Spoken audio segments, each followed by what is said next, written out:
Gara-gara tergiur investasi halal, kini Rohayati hanya bisa gigit jari.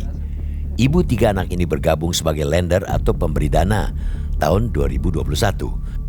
Namun sejak Januari lalu, dana investasinya macet. Belum genap 1 tahun top up modal 600 juta rupiah, dananya tidak bisa ditarik. Padahal dana tersebut berasal dari uang pensiunan almarhum sang suami yang baru meninggal tahun lalu.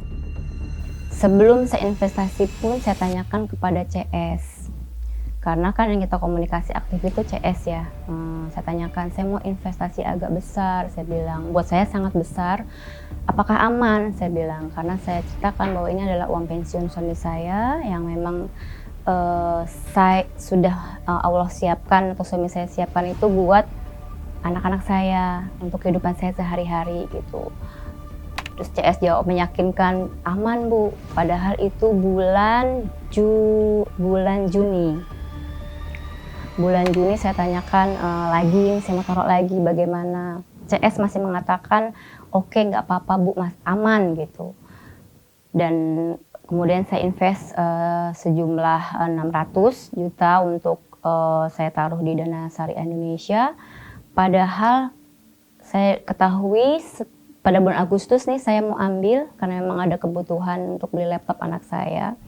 Yang kebetulan yang kuliah, ada yang kuliah yang nomor 2 itu butuh laptop untuk penunjang tugas-tugasnya. Saya mau ambil lah ceritanya tuh, karena dana tersedia saya lumayan banyak untuk bisa ditarik. 1 hari, 2 hari, seminggu saya tunggu jawaban CS itu borrower macet karena habis lebaran dan lain sebagainya. Udah, aku nggak usah mikirin masa depan aku aja. Selama 5 tahun bergabung DSI, Rohayati mengikuti pembiayaan beberapa proyek properti yang ditawarkan oleh PT DSI. Sebagai imbal hasil, ia sudah menikmati keuntungan investasi 51,8 juta rupiah. Namun apa daya, menginjak tahun ke-6, total investasinya 737,5 juta rupiah terkatung-katung nasibnya. Bertahun-tahun menyisihkan uang demi investasi masa depan, Rohayati merasa tertipu.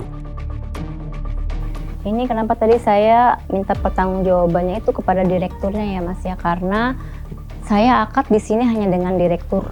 Jadi di sini terbaca bahwa si Taufik Al-Jufri SE ini selaku direktur yang berakad berdua dengan saya sebagai pemberi dana. Jadi hanya Taufik dan saya. Jadi Pak Jufri dan para ahli warisnya ini adalah akad saya dengan Anda. Jadi nominal yang ada di sini itu adalah hak kami. Hak kami karena kami titipkan kepada Pak Taufik untuk digunakan. Permasalahan beliau mencurangi kami itu adalah dosa beliau. Tetapi kami meminta hak kami karena ada akad.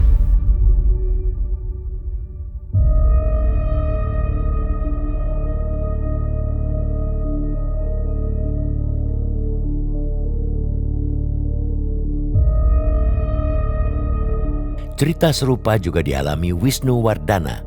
Dana investasinya di DSI sebesar 613 juta rupiah, belum jelas pengembaliannya. Sejak bergabung tahun 2019, Wisnu memutar investasinya dengan membiayai 6 hingga 7 proyek properti per bulan. Namun sejak Oktober 2025, dana imbal hasil tidak cair. Aset dana pun tidak bisa ditarik. Saya bikin tabulasinya gitu ya, proyek-proyek apa. Nah itu kan sampai dari awal saya investasi mendanai di akhir 2019 sampai di 2024 itu semua lancar tepat waktu pembayaran imbal hasilnya gitu. Nah mulai di 2025 ini suka biasanya jam 11, ini kok udah lewat. Nah, saya jadi sering nyerewetin nanya ke customer service-nya gitu. Kenapa? Harapannya Pak? Ya, kembalikanlah aset aset kami itu, kembalikan aset. Nah, itu kan uang pesangon kami. Kalau saya pensiunan udah jelas, saya udah cembungin ke situ untuk itu. Berinvestasi di PT DSI sebenarnya ibarat memilih kucing dalam karung. Namun anehnya, investor begitu gampang tergiur. Hanya bermodal beberapa foto dan video klip pendek yang dipajang, investor percaya diri menaruh dana. Yang menerima pendanaan itu kurang lebih sekitar lebih dari 50 perusahaan, di mana pengurusan segala macam adalah orang-orang DSI.